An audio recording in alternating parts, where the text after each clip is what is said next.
שלום, ברוכים הבאים לסרטון השלישי שלנו. בסרטון הזה אני אלמד איך לסרטט את החלק הזה. זה חלק גם כן פשוט, אבל לאט לאט אני רוצה לעלות ברמה, אני לא רוצה ישר לקפוץ לרמה מתקדמת. כמו שאתם רואים בחלק הזה, הוא חלק די מורכב. הבסיס שלו הוא 70 והגובה שלו הוא 40. אנחנו נתחיל ככה. אני אצייר קו. אני רוצה שהקו הזה יהיה ביחס לנקודה הזאתי, midpoint זה נקרא. זה אומר שהוא במרכז שלו. עכשיו הוא יהיה 70. יפה. אני רואה כאן את המדרגה הזאתי והיא בגובה 10.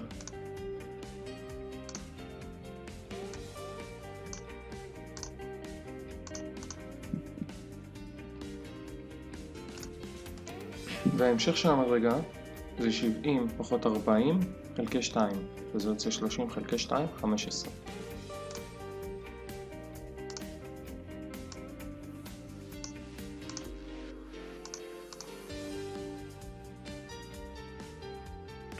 עכשיו אני מדלג על הקו הזה בגלל שאין לי שיפוע או משהו כזה, אבל מה יש לי? יש לי את הצלע למעלה, חצי ממנה, אני כמובן מסרטט חצי מהסרטוט ואז עושה לו מירור, שזה אומר 22 חלקי 2, 11, בגובה 40. אני לוקח ציר סימטריה.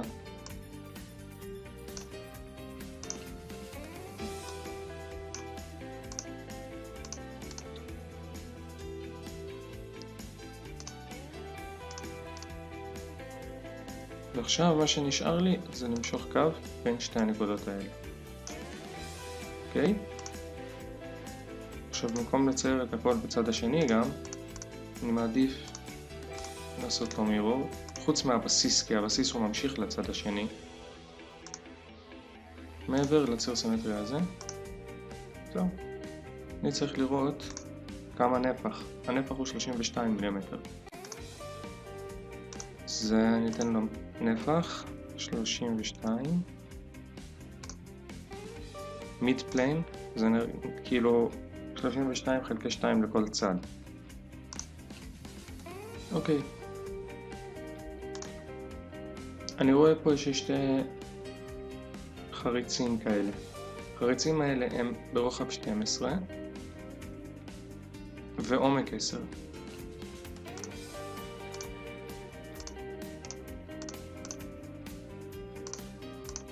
ציר סימטריה פה.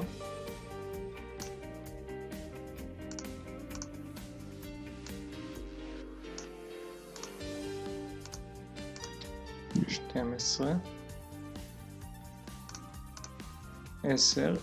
ועכשיו כדי לקבוע לו מרכז אפשר לעשות כל מיני דברים, אבל אחד הדברים שאני הכי אוהב זה לקחת פוינט, שזאת נקודה, לשים אותה במרכז של הקו, ועכשיו ללחוץ על הנקודה הזאתי ולהגיד לו vertical. אוקיי? אפשר לתת מידות, לחשב כמה זה ולחסר. כדאי ללמוד את הטריקים הקטנים האלה, כי זה מה שעושה סרטוט לסרטוט מקצועי יותר. עכשיו מירור. נשים מירור למרובע הזה. מעבר לציר סימטריה הזה. ואקסטרוד קאט. אוקיי. עם השלב הזה סיימנו. מה נשאר לי? אני רואה פה, יש לי ריבוע. הוא במרכז, והוא במידות 16 גובה ו-16 רוחב.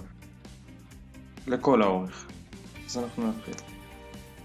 אם אני אלחץ על סקץ' פה, הסקץ' שלי יצא משופע. כמו שאתם רואים,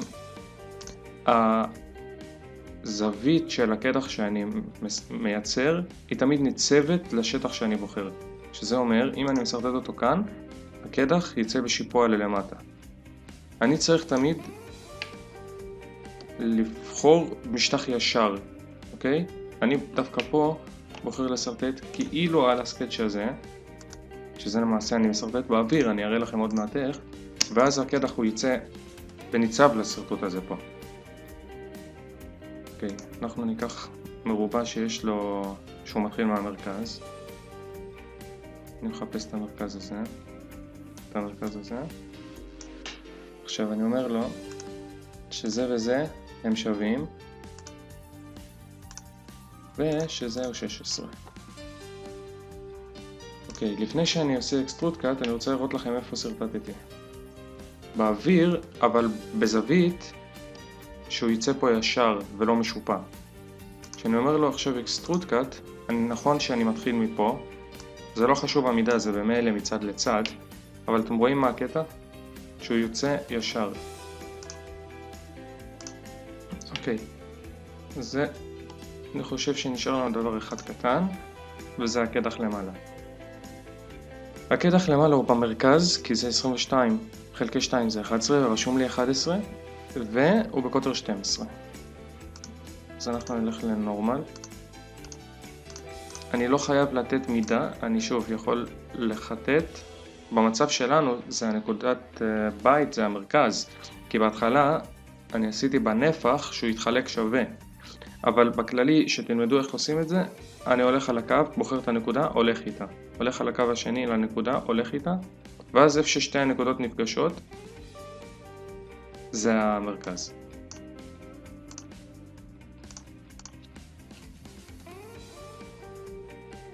כאן, באקסטרוד קאט, יש לי אופציה, במקום לרשום מספר וצריך לנחש, או ללכת סתם ככה עם היד, יש לי כאן up to surface, אוקיי?